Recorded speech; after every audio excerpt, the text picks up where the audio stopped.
तो चलिए स्टार्ट करते हैं हम लोग। आज का जो टॉपिक है वो है क्रोनिक दशा ऑफ एट्थ हाउस। तो एट्थ हाउस की दशा सही में ट्रबलसम होती है। एट्थ हाउस में बैठे हुए ग्रहों की दशा ट्रबलसम होती है। एट्थ हाउस आपके चार्ट का जड़ है, आपके रूट्स हैं एट्थ हाउस।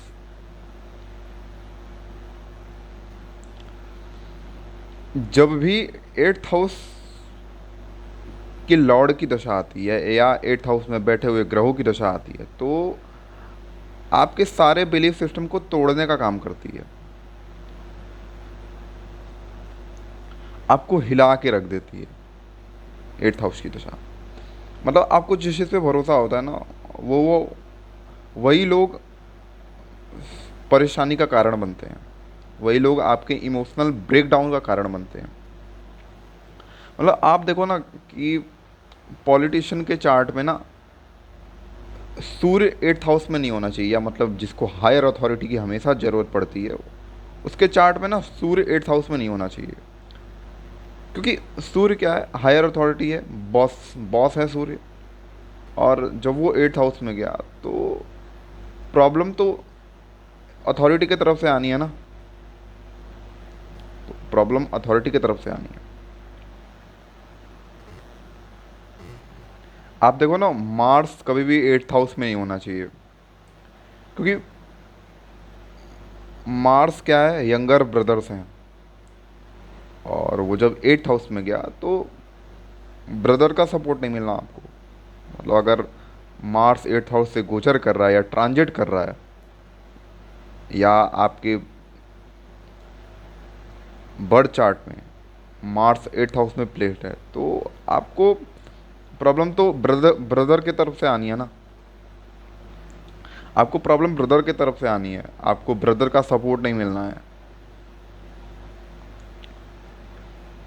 जब भी सैटर्न की प्लेसमेंट एट्थ हाउस में होती है या ट्रांजिट जिट एट्थ हाउस से होता है, तो सैटर्न ना चुपके से आपके जड़ को ख़त्म कर रहा होता है।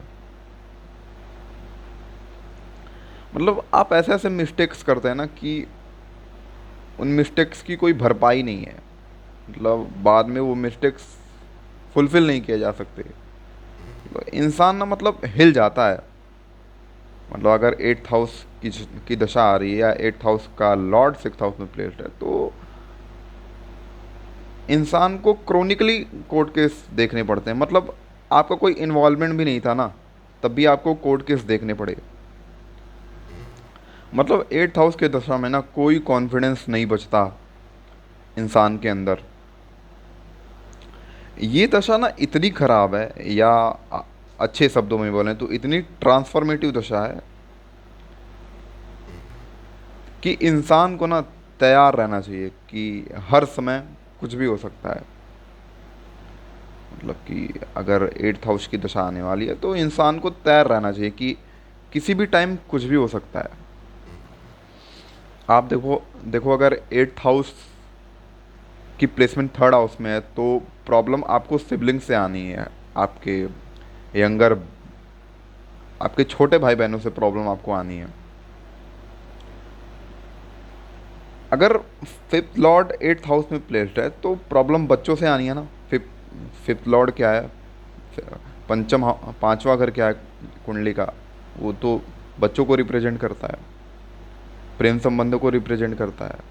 और अगर वो एट्थ हाउस में प्लेस्ड है तो आपको प्रॉब्लम बच्चों से आनी है ना। आप देखो एट्थ लॉर्ड की दशा आपकी आ रही है, तो मेरी एक बात को याद रखना कि यार इस दशा में ना गिल्ट ना रखना किसी भी चीज़ के लिए। मतलब कि एट्थ हाउस के लॉर्ड की दशा आपकी आ रही है तो इस दशा में ना गिल्ट ना रखना किसी भी चीज़ के लिए। कोई भी इंसान आपके साथ कुछ भी करके चला जाए, आपको गिल्ट नहीं रखना है एट्थ हाउस के लॉर्ड की दशा में, क्योंकि नहीं तो वो शरीर पे आएगा। एक पॉपुलर डिजीज़ है पार्किंसन, जो एट्थ हाउस के लॉर्ड की दशा में होती है या एट्थ हाउस की प्लेसमेंट की दशा में होती है, कि इसमें ना इंसान अपना कंट्रोल लूज़ कर रहा होता है माइंड से। मतलब अगर एट्थ हाउस में से शुक्र का ट्रांजिट हो रहा होता है, या मतलब शुक्र का प्लेसमेंट हो रहा होता है, तो आपके लाइफ में एक ऐसी महिला है कि जिसके कारण आप बदलेंगे अपने आप को, आप ट्रांसफॉर्म होंगे। वो बदलाव कितना पॉजिटिव होगा कितना नेगेटिव होगा, वो शुक्र